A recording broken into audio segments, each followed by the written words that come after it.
I struggle to wake up at 6:30 in the morning.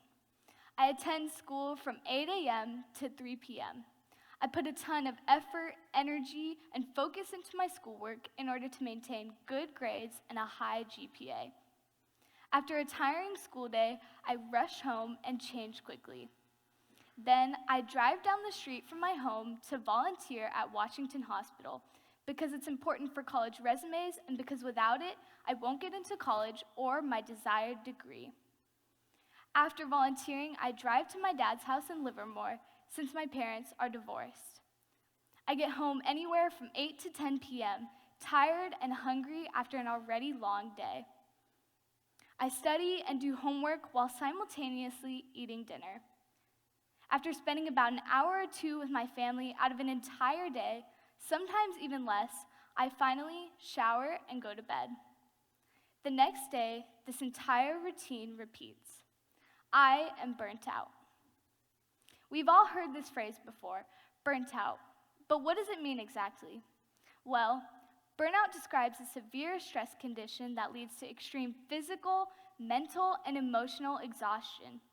It causes feelings of depletion physically, mentally, and emotionally as a consequence of overworking yourself and consistent stress. It is a state of being that is not sustainable, and this constant fight-or-flight feeling, the constant presence of adrenaline in your system, can cause serious health consequences on your health in the long term. We all experience feelings of burnout at some point in our lives, whether it be from a lack of adequate social support from family or friends, taking on more than one can handle at work or at school, interpersonal relationships, or even poor self-care. Burnout looks and feels differently for everyone, but is categorized by a few significant stages one experiences. The first stage of burnout is this excessive drive or ambition. This is common for people starting a new role or entering a new phase in their life.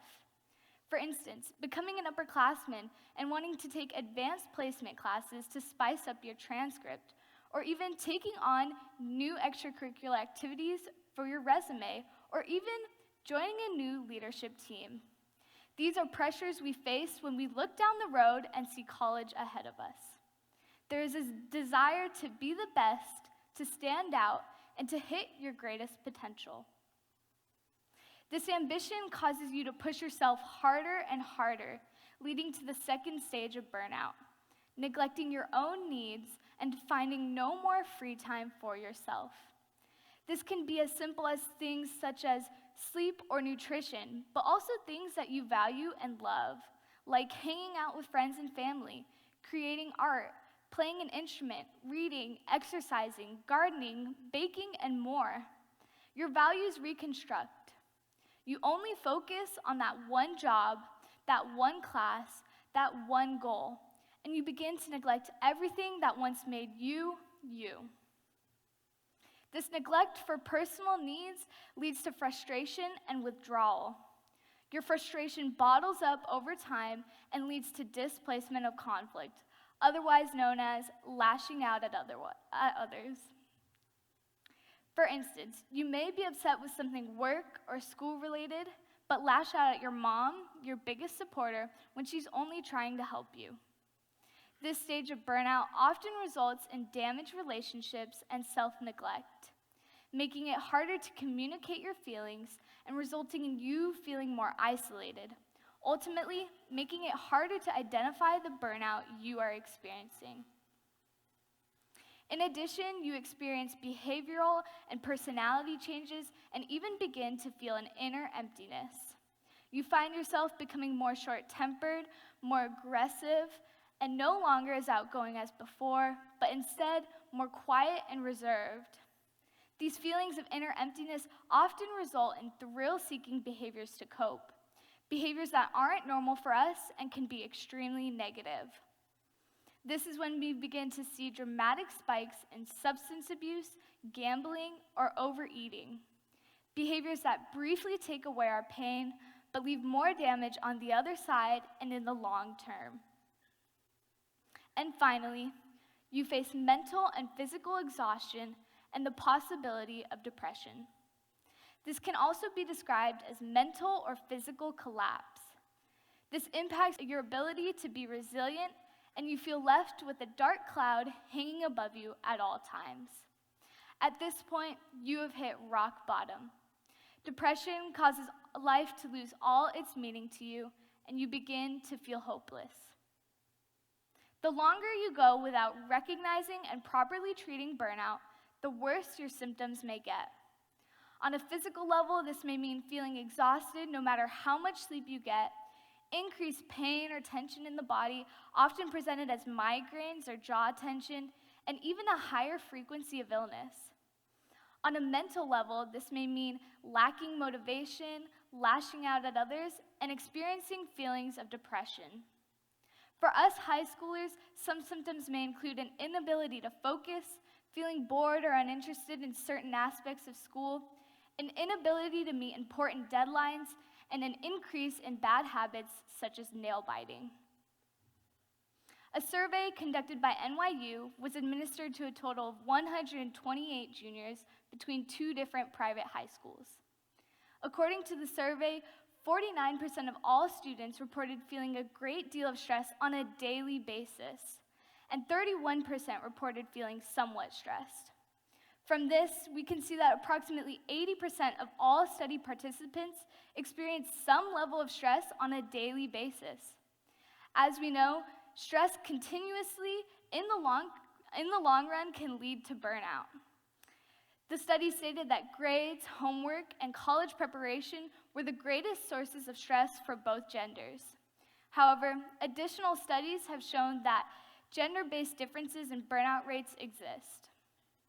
Statistics show that stress and burnout are affecting women than men en masse. In this same study, 60% of female respondents reported higher levels of stress compared to the 40% male. This can be directly connected to the hormonal differences in males and females. The study highlights that women react on a more emotional level to stress, therefore exhausting them more emotionally. Furthermore, females are exposed to more stress factors as they have to assume many roles in their day-to-day lives. Now you may be wondering, how can we prevent burnout? There are several ways to prevent it, such as setting healthy boundaries for yourself, practicing effective communication with teachers and peers, setting goals, and seeking help when you feel overwhelmed.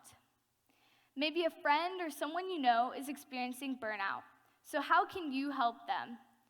You can start by offering a trustworthy listening ear, validating the feelings or concerns of the person, offering to help them, or even carrying out a small, kind gesture. To provide adequate support, especially towards females who research shows are at an increased risk to experience burnout more frequently, schools could provide meditation rooms, clubs, or even after-school activities to support their students. Some of these after-school activities could look like yoga, or gardening, or walking, or even meditating. These are just a few examples. This would provide students with an outlet to relax and recenter themselves when feeling overly stressed. With support from faculty, staff, and counselors, students could feel more comfortable expressing themselves and seeking help when they need it most. If you suspect you may be experiencing burnout, it is important to understand how to cope and recover. Coping may look like reaching out to a trusted adult or friend, seeking counseling, or simply practicing more self-care. Recovering can consist of recognizing symptoms, seeking help, managing stress, and most importantly, learning how to say no. Although at times it may seem hard, saying no is a very important skill. Saying no allows you to focus on yourself and hold value for yourself as a high priority. Saying no provides us the power to choose where to put our attention and energy. It enables us to focus on giving it in both our personal and professional lives to the people and things that genuinely deserve it. By saying no, you say yes to putting yourself first and taking proper care of yourself. Without burnout, our world would look completely different. There would be less stress, and we would have better peace of mind and less worry in our lives. There would be better balance and more enjoyability of life, and we would be able to enjoy the moment and take time to pursue our hobbies and interests. We would experience better focus and productivity by being motivated to make and accomplish goals. And finally, we would be able to foster healthier relationships by taking the time to spend quality time and check in with one another. Imagining a world without stress is quite hard since it's a normal part of our day-to-day lives.